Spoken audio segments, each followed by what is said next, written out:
నందమూరి బాలకృష్ణ నటిస్తున్న 100వ సినిమా గౌతమిపుత్ర శాతకర్ణికి చింతన్ భట్ సంగీతం అందిస్తున్న విషయం పాత సంగతే. అయితే బాలయ్యకు చార్ట్ బస్టర్ ట్యూన్స్ ను, బ్లాక్ బస్టర్ మ్యూజిక్ ను ఇవ్వడం సాధ్యం కాదంటున్నాడు ఈ కంపోజర్. అనడమే కాదు, అందుకు రీజన్ కూడా డీటెయిల్ గానే చెప్పాడు. దర్శకుడు క్రిష్ తో కలిసి గతంలో కంచె చిత్రం కోసం పనిచేశాడు చింతన్ భట్. ఇప్పుడు గౌతమిపుత్ర శాతకర్ణి కోసం కూడా మళ్లీ ట్రావెల్ చేస్తున్నాడు. ఈ రెండు పీరియాడికల్ చిత్రాలే కావడం విశేషం. పీరియాడిక్ ఫిలిమ్స్ తో ప్రయోగాలకు ఎక్కువ స్కోప్ ఉండదు. నాకు కొన్ని పరిమితులు ఏర్పడతాయి. అన్ని ఇన్స్ట్రుమెంట్స్ వాడలేను, మెలోడీలపైనే డిపెండ్ అవ్వాల్సి ఉంటుంది. అయినా సరే మంచి మ్యూజిక్ ఇచ్చి ఆకట్టుకోవాల్సిన బాధ్యత నాపై ఉంది. అందుకే గౌతమిపుత్ర శాతకర్ణికి వర్క్ చేయడం ఇంట్రెస్టింగ్ మాత్రమే కాదు, ఛాలెంజింగ్ గా కూడా అంటున్నాడు చింతన్ భట్.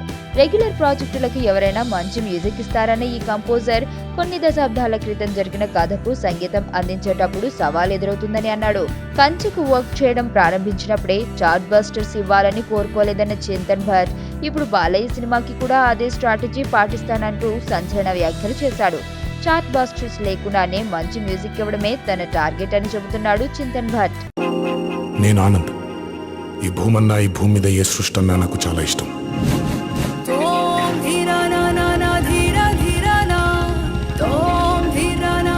చెట్లు, మొక్కలు, గాలి, నీరు, వాటిని కాపాడుకోవటమే నా పని కూడా. It's a joggers park.